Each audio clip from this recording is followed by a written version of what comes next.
صحیح بخاری حدیث نمبر 3۔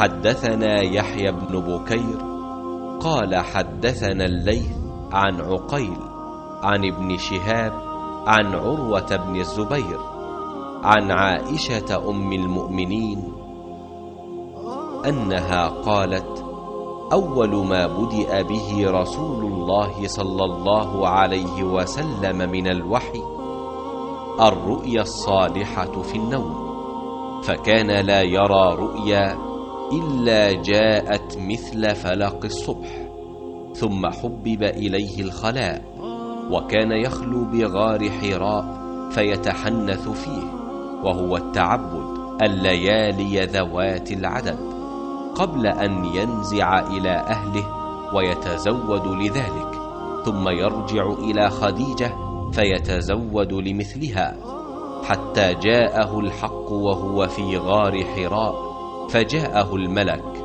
فقال: اقرأ. قال: ما أنا بقارئ. قال: فأخذني فغطني حتى بلغ مني الجهد، ثم أرسلني فقال: اقرأ. قلت: ما أنا بقارئ. فأخذني فغطني الثانية حتى بلغ مني الجهد، ثم أرسلني فقال: اقرأ. فقلت: ما أنا بقارئ.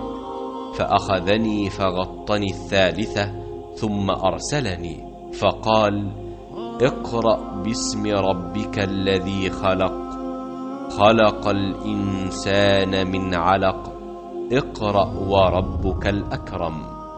فرجع بها رسول الله صلى الله عليه وسلم يرجف فؤاده، فدخل على خديجة بنت خويلد رضي الله عنها فقال: زملوني زملوني، فزملوه حتى ذهب عنه الروع، فقال لخديجة وأخبرها الخبر: لقد خشيت على نفسي. فقالت خديجة: كلا والله ما يخزيك الله أبدا، إنك لتصل الرحم وتحمل الكل وتكسب المعدوم وتقري الضيف وتعين على نوائب الحق. فانطلقت به خديجة حتى أتت به ورقة بن نوفل ابن أسد ابن عبد العزى ابن عم خديجة، وكان امرأ تنصر في الجاهلية، وكان يكتب الكتاب العبراني، فيكتب من الإنجيل بالعبرانية ما شاء الله أن يكتب، وكان شيخا كبيرا قد عمي. فقالت له خديجة: يا ابن عم، اسمع من ابن أخيك. فقال له ورقة: يا ابن أخي، ماذا ترى؟ فأخبره رسول الله صلى الله عليه وسلم خبر ما رأى. فقال له ورقة: هذا الناموس الذي نزل الله على موسى، يا ليتني فيها جذعا، ليتني أكون حيا إذ يخرجك قومك. فقال رسول الله صلى الله عليه وسلم: أو مخرجيهم؟ قال: نعم، لم يأت رجل قط بمثل ما جئت به إلا عودي، وإن يدركني يومك أنصرك نصرا مؤزرا. ثم لم ينشب ورقة أن توفي وفتر الوحي۔ حضرت صلی اللہ علیہ وآلہ وسلم پر وحی کا ابتدائی دور اچھے سچے پاکیزہ خوابوں سے شروع ہوا۔ آپ خواب میں جو کچھ دیکھتے وہ صبح کی روشنی کی طرح صحیح اور سچا ثابت ہوتا۔ پھر من جانب قدرت آپ تنہائی پسند ہو گئے اور آپ نے غار حرا میں خلوت نشینی اختیار فرمائی، اور کئی دن اور رات وہاں مسلسل عبادت اور یاد الہی و ذکر میں مشغول رہنے لگے۔ جب تک گھر آنے کو دل نہ چاہتا توشہ ہمراہ لیے ہوئے وہاں رہتے۔ توشہ ختم ہونے پر ہی اہلیہ محترمہ حضرت خدیجہ رضی اللہ تعالی عنہا کے پاس تشریف لاتے اور کچھ توشہ ہمراہ لے کر پھر وہاں جا کر خلوت گزین ہو جاتے۔ یہی طریقہ جاری رہا یہاں تک کہ آپ پر حق منکشف ہو گیا اور آپ غار حرا ہی میں قیام پذیر تھے کہ اچانک حضرت جبرائیل علیہ السلام آپ کے پاس حاضر ہوئے اور کہنے لگے کہ اے محمد پڑھو۔ آپ فرماتے ہیں کہ میں نے کہا کہ میں پڑھنا نہیں جانتا۔ آپ صلی اللہ علیہ وسلم فرماتے ہیں کہ فرشتے نے مجھے پکڑ کر اتنے زور سے بھینچا کہ میری طاقت جواب دے گئی، پھر مجھے چھوڑ کر کہا پڑھو۔ میں نے پھر وہی جواب دیا کہ میں پڑھا ہوا نہیں ہوں۔ اس فرشتے نے مجھ کو نہایت ہی زور سے بھینچا کہ مجھ کو سخت تکلیف محسوس ہوئی، پھر اس نے کہا کہ پڑھ۔ میں نے کہا میں پڑھا ہوا نہیں ہوں۔ فرشتے نے تیسری بار مجھ کو پکڑا اور تیسری مرتبہ پھر مجھ کو بھینچا، پھر مجھے چھوڑ دیا اور کہنے لگا کہ پڑھو اپنے رب کے نام کی مدد سے جس نے پیدا کیا اور انسان کو خون کی پھٹکی سے بنایا۔ پڑھو اور آپ کا رب بہت ہی مہربانیاں کرنے والا ہے۔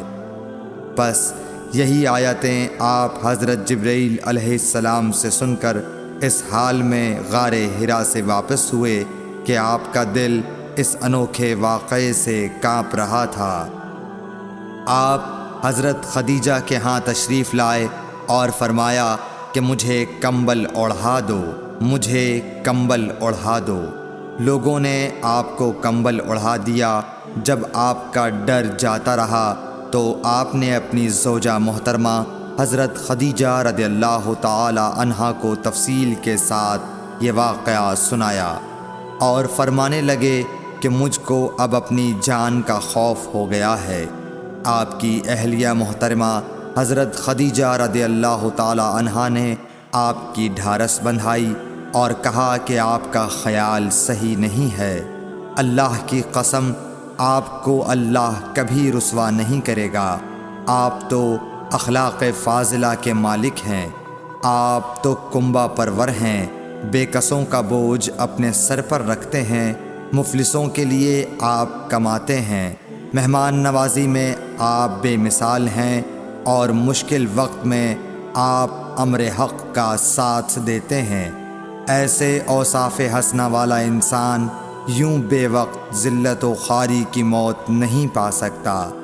پھر مزید تسلی کے لیے حضرت خدیجہ رضی اللہ تعالی عنہا آپ کو ورقہ بن نوفل کے پاس لے گئیں جو ان کے چچا زاد بھائی تھے اور زمانہ جاہلیت میں نصرانی مذہب اختیار کر چکے تھے اور عبرانی زبان کے کاتب تھے۔